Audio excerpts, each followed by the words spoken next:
What we really want to do is do a test. Let's take the left hand and place it on the abdomen. Okay.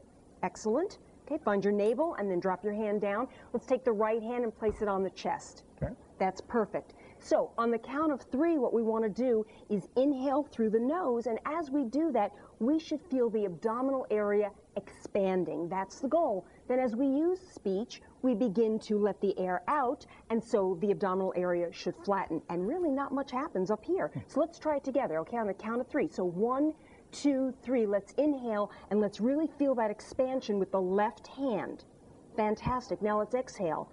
Good, and now we should really feel this flatten. Let's do it one more time. If we want to sound strong or confident on the phone, first thing we have to think about is, are we prepared? How many people really prepare?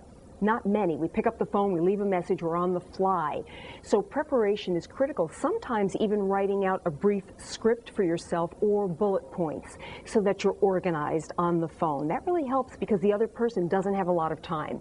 And we're talking here in more of the business sense. I mean, you might have a different type of voice at home. You want to project some warmth in life. That's but for right. business, what are some tips on that, and just how to sound? Well, I think the first thing you want to do is work on your rate of speech. Rate is incredibly important because if you speak too rapidly, you sound nervous, you don't sound confident. So you really want to pace yourself. Pronunciation is another important piece. So if I'm calling someone up, now your name is very easy, but let's say I don't have that good fortune and I'm calling somebody who has maybe an unusual name, perhaps it's a foreign name that I'm unfamiliar with, I want to be sure I know how to pronounce it in advance. I think there are 6 meeting musts is what I call them, and the reason I came up with this, I'll tell you why. I recently learned that there are, on average, 11 million meetings conducted per day in the U.S. Wow. How amazing is that? It sounds boring, but it doesn't have to be, does it? It doesn't. And I think if you follow these guidelines that I'm about to review with you now, you can turn meetings into something dramatically different than what they've been before. Most people hate them. The first thing is advanced planning. And what you want to do with advanced planning is really say, wait a second, is there a need to have this meeting? You see, sometimes we go about it robotically, very automatically. Well, it's on the schedule, better have a meeting. So that's not a good idea. So find out, is there maybe even a better way to get the information accomplished or the goal accomplished without a meeting? Maybe there will be, maybe there won't. Male-female communication is often referred to as the debate versus relate style, and it becomes rather stereotypical, but we can break that down a little bit more so it has more meaning for your viewers. First of all, let's talk about some style things in terms of volume. In general, and these are generalities, obviously it would differ from person to person, but in general, males tend to be louder when they communicate, females tend to use a softer volume. All right, now there are exceptions to that. Yeah, I'm sure that there are many men at home arguing that that's not the case with my wife. You obviously haven't heard us argue. But in addition to that, when we talk about loudness level and quality of the speech, men tend to prefer using more of a monotone and limit their speech to about 3 different tones.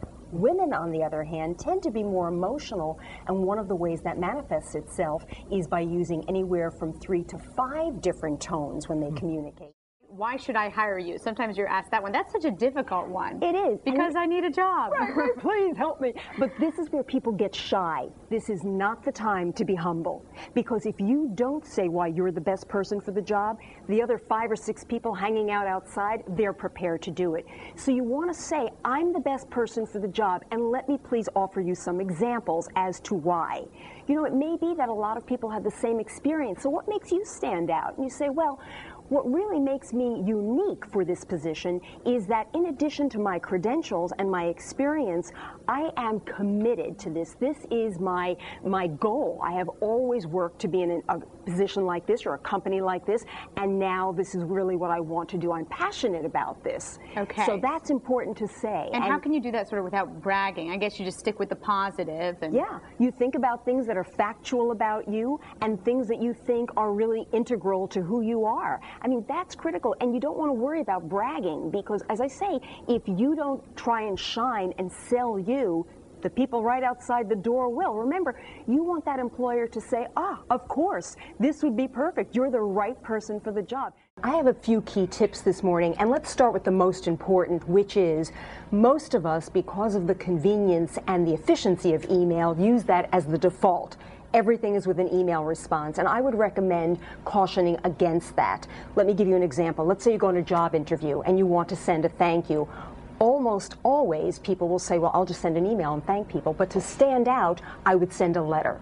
You'd lose a little immediacy there, but that's okay. It is. Okay. It really would, because it would make you stand out. So in that particular situation, when we're thanking people, immediacy may not be as critical. What about doing both, though? Because in this day and age, they might think, gosh, I haven't heard from that person in 3 days. And sure, that would work as well. But also, if something requires dialogue and some involved discussion, many people will try to do that via email. It is not nearly as effective. So again, don't make it always your default choice.